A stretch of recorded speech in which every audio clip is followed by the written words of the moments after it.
आप लोगों से बात करने जा रहे हैं, बात करेंगे आज आपसे टॉप क्रिकेट न्यूज का सेगमेंट आप लोगों से शेयर करेंगे। नंबर 1 पे आप लोगों से बात करने जा रहे हैं कि अगर आप बात करें फखर जमान की, तो क्या कमाल किस्म की कल उन्होंने इनिंग्स खेली है और बड़े बड़े रिकॉर्ड्स जो हैं उन्होंने अपने नाम किए हैं। क्या क्या रिकॉर्ड्स अपने नाम किए हैं वो आपको बताएंगे। बात करेंगे इसके बाद जो हमारे पास अपडेट आ रही है, वो अपडेट आ रही है इफ्तिखार अहमद को लेकर कि एंट्री हो गई है भाई इफ्ती मानिया की ओडीआई के अंदर। क्या अगला ओडीआई खेलेंगे, लेकिन इमाद वसीम की कब एंट्री बनने जाएगी ओडीआई के अंदर, इसमें बात करेंगे। और बात करेंगे इसके बाद कि पाकिस्तान की नजरें नंबर 1 के ऊपर जो है वो जमी हुई हैं, कुछ उसके ऊपर बात करेंगे। और बात करेंगे अब मेला स्टार्ट होगा कराची में, सारे ट्रक्स जो है रात को रवाना हो गए हैं कराची की तरफ। कितना टाइम में पहुंचेंगे, कब होगा मेला का आगाज, इस हवाले से भी बात करेंगे। तो अगर आप हमारे चैनल पर नहीं पहली बार आए, चैनल को सब्सक्राइब करें और साथ ही बेल आइकन बजाना। तो बात का आगाज करते हैं नंबर 1 खबर के साथ जो कि हमारे पास आ रही है। तो दाऊद साहब, इस नंबर 1 खबर आ रही है वो यही आ रही है कि फखर जमान ने कल जो शानदार किस्म की इनिंग्स खेली है, उस इनिंग्स को खेलने के बाद उन्होंने बाबर आजम के भी रिकॉर्ड्स तोड़ दिए हैं। देखिए, कल भी हमने काफी सारे रिकॉर्ड्स बताए थे। बड़ा मजा आया कल फखर की बैटिंग देखकर। पहले फखर ने सेंचुरी स्कोर की, फिर फखर ने 150 स्कोर किया।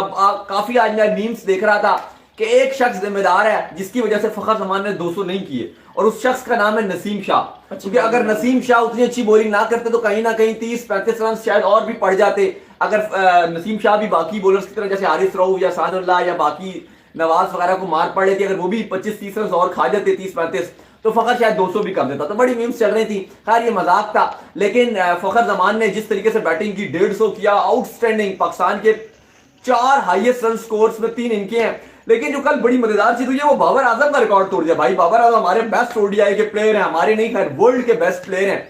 लेकिन जिस तरीके से कल फखर जमान ने बैटिंग की है और बैक टू बैक तीसरी है उनकी सेंचुरी। आपको याद होगा जो आखिरी मैच पाकिस्तान अलबत्ता हार गया था न्यूजीलैंड के साथ, इससे पहले भी आपकी न्यूजीलैंड के साथ ही 3 मैचेस की ओडीआई सीरीज थी, पाकिस्तान हार गया था, लेकिन उसमें भी फखर ने सेंचुरी स्कोर की थी।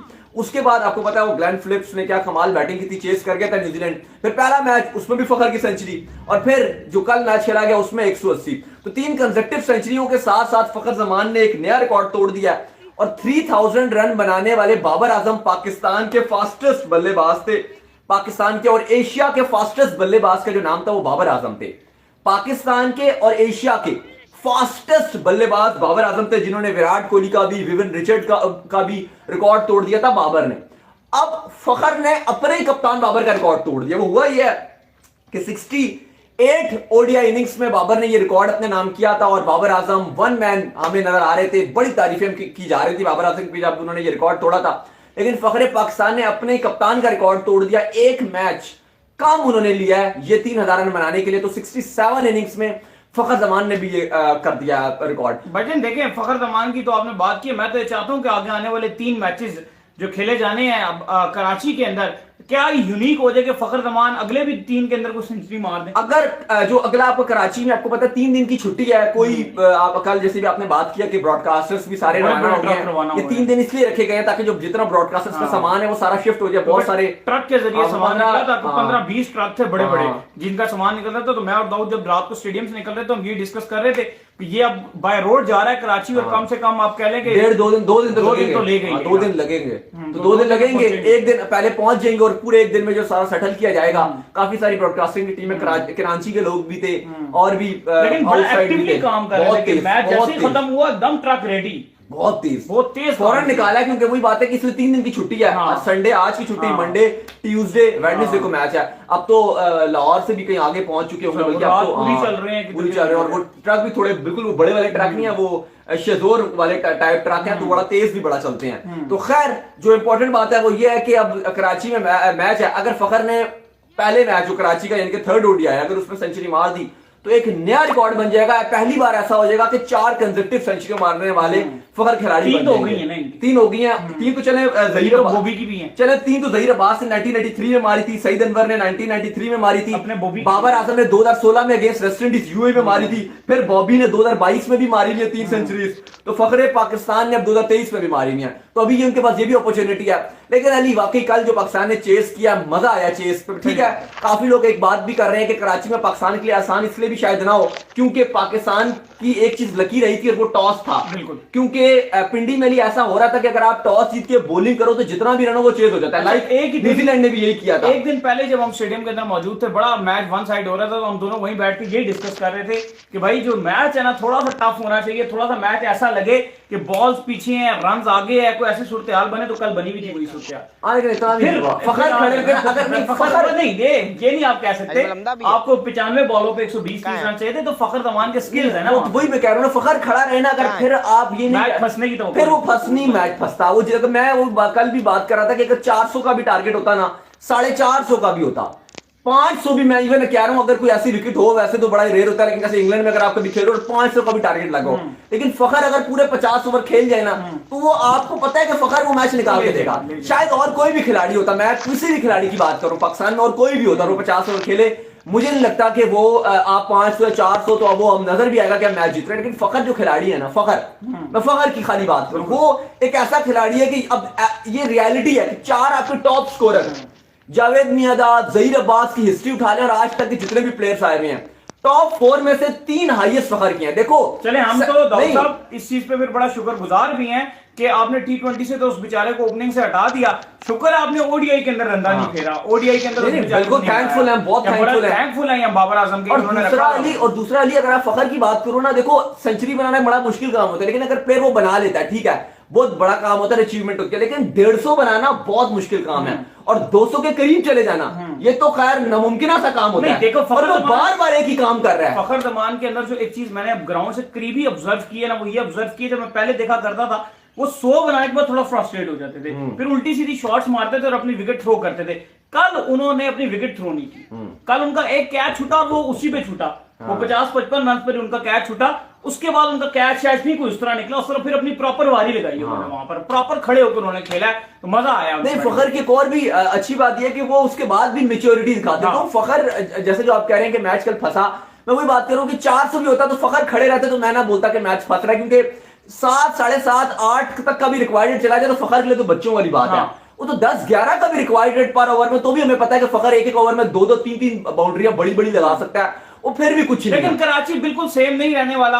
कराची डिफरेंट हुई, कंडीशन डिफरेंट हुई, क्योंकि पिंडी की जो पिच थी वो बहुत ही फ्लैट थी। और ये हम तब बात नहीं कर रहे थे, पाकिस्तान ने चेस कर लिया। आपको याद होगा कि जब हम मिड में आए थे तब भी हमने यही बात की थी, पिछले शो के मिड में, कल जब हम आए थे तो मिड में हमने यही बात की थी कि जो पिच है वो बहुत ही फ्लैट नजर आ रहा है, इसलिए न्यूजीलैंड ने इतना रन बना दी तो रन तो बनेगा। नहीं, रन बनेगा। और दूसरी बात ये कि एक पिंडी का एक और भी बात आपको माननी पड़ेगी कि टॉस का एक बहुत अमल दखल था। पीएसएल में भी हमने यही देखा था और यहां भी ये देखा था कि जो भी टीम टॉस जीती थी T20 में भी वो बॉलिंग करती थी। यही देखा था ना आपने, जो भी जीती थी वो बॉलिंग करती थी, बाद में चेस हो जाएगा, क्योंकि उन्हें पता है बाद में अगर 350 भी बोर्ड पे लगा होगा वो चेजेबल रहेगा। रात को साथ जब अंदर भी गए की थी तो सारा बहुत ज्यादा डी। तो खैर मजा बहुत आया, वो रस्सा भी फेर रहे थे ड्यू को। खैर मजा बहुत आया मैच का। पिंडी में मैच खत्म हो गया। अफसोस की बात यह है कि ये आखिरी सीरीज थी, अभी 3 मैच रहते हैं और वो कराची में, और उसके बाद आपकी क्रिकेट खत्म हो जाएगी तकरीबन। अभी तक उसके बाद आपकी किसी भी सीरीज का शेड्यूल नहीं आया, चाहे वो अफगानिस्तान की बात करें, चाहे आप वो श्रीलंका के साथ टेस्ट मैचेस की बात करें, लेकिन किसी का शेड्यूल नहीं आया। और खैर 2 महीने तो छुट्टी के आपके पास, कोई क्रिकेट नहीं होगा, सिर्फ एक तरफ वो इंडिया का आईपीएल चलेगा, और वो भी इतना अजीब सा आईपीएल चल रहा है, जितनी रिलैक्सेशन 2.5 महीने का, जितनी रिलैक्सेशन ये पाकिस्तान के खिलाड़ियों को है ना, मैं कहता हूं इसकी निस्बत इंडिया के खिलाड़ियों को तो बहुत रगड़ा है। इंडिया हो गया, इंग्लैंड हो गया, ऑस्ट्रेलिया के भी हो गए, तो बहुत 2.5 महीने आईपीएल खेलते हैं, कोई छुट्टी नहीं है उनकी। तो अब आपके खिलाड़ियों की 2 महीने छुट्टी है, तरसते रहते हैं। कुछ खिलाड़ी इसमें भी आपको शादी करते हुए नजर आएंगे, कुछ आपको इसमें नॉर्दर्न एरिया में घूमते हुए नजर आएंगे, कुछ आपको डिफरेंट इवेंट्स में नजर आएंगे। लेकिन खैर ये पिंडी में तो छुट्टी होगी, या कराची में 3 ओडीआई कराए गए हैं, जितना इस बार छुट्टी है, जितना इस बार इन्होंने खेला ना, इनका राइड भी बनता है। ये वर्ल्ड कप से खेलते हुए ही आ रहे हैं। इस बार इन्होंने बहुत खेला, वर्ल्ड कप खेला, उसके बाद इन्होंने टेस्ट, आगे बहुत क्रिकेट है, आगे बहुत क्रिकेट है। ये 2 खेला है, 2 महीने के बाद तो असली क्रिकेट शुरू होनी है। असली क्रिकेट शुरू होनी है 2 महीने के बाद, टॉप क्रिकेट।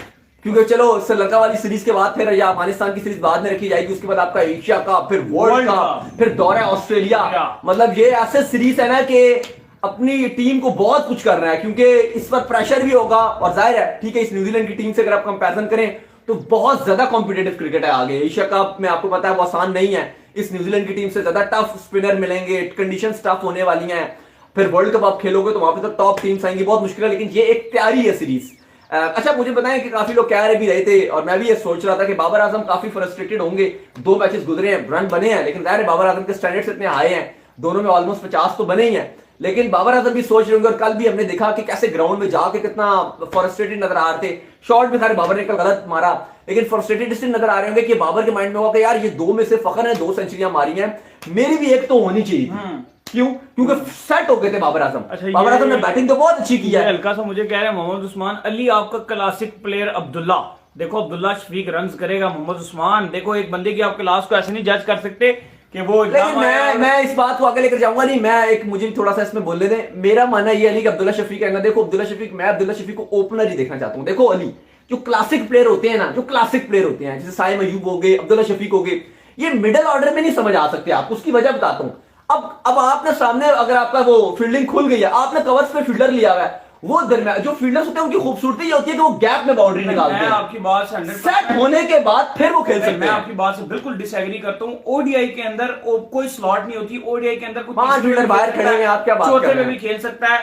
मेरा मानना है कि अब्दुल्ला शफीक बहुत जबरदस्त प्लेयर है और अगर उसको लगातार चांसेस मिलते रहे तो आने वाले वक्तों में पाकिस्तान के बाबर आजम को कंपीट करेगा। बाबर आजम क्या ओपनर खेल रहे हैं ओडीआई के अंदर? ओ बाबर आजम तो ओपनर नहीं, अब्दुल्ला शफीक बाबर ओपनर आजम है। जैसी प्लेयर अब्दुल्ला शफीक ओ भाई बाबर आजम ओपनर नहीं है। नहीं, अब टी20 में तो ओपनर वो है। तो ओपनिंग करना शुरू हो गया ना, रिजवान ओपनिंग करना शुरू हो गया। मैं बात करूं साइम अयूब, आपके अब्दुल्ला शफीक प्योर ओपनर है, ठीक है, मैं वो नहीं कह रहा, लेकिन मैं कह रहा हूं थोड़ा उनको अगर आप ओपनिंग थोड़ा करा के थोड़ा कॉन्फिडेंस देंगे ना एक बार। अब्दुल्ला का कॉन्फिडेंस नहीं है अभी। नहीं, कल जो उसने शॉर्ट सिलेक्शन की वो गलत की। आया भी पजल ही नहीं, जिस तरह की उसने शॉट मारी, इतने ढीले बॉलर पे मिलाने वाली शॉट नहीं होती है। नहीं, वो बिल्कुल पजल शॉट, आखिर पजल ही नजर आ रहा था। लेकिन मेरा मन अभी भी है कि जो अली, अगर आप मुझसे पूछो वर्ल्ड कप क्योंकि बहुत करीब है, मुझसे अगर आप पूछो मैं तो हारिस सोहेल के साथ जाऊंगा वर्ल्ड कप। नहीं, हारिस सोहेल इंजर्ड है तो खिलाएंगे क्या? नहीं अभी इंजर्ड नहीं है, वो तो अभी इंजर्ड है ना। अच्छा मुझे पता है पूरा साल इंजर्ड रहते हैं, वो मसला ये नहीं है। वो मैं खुद कहता हूँ आप हारिस को खिलाएं, लेकिन अगर वो इंजरी का शिकार है तो उनकी परफेक्ट शान को भी ट्रायल मिला है। नहीं वो शान से मुझे बेहतर अब्दुल्ला दिखता है। ऑब्वियसली बिल्कुल शान से बेहतर है अब्दुल्ला शफीक।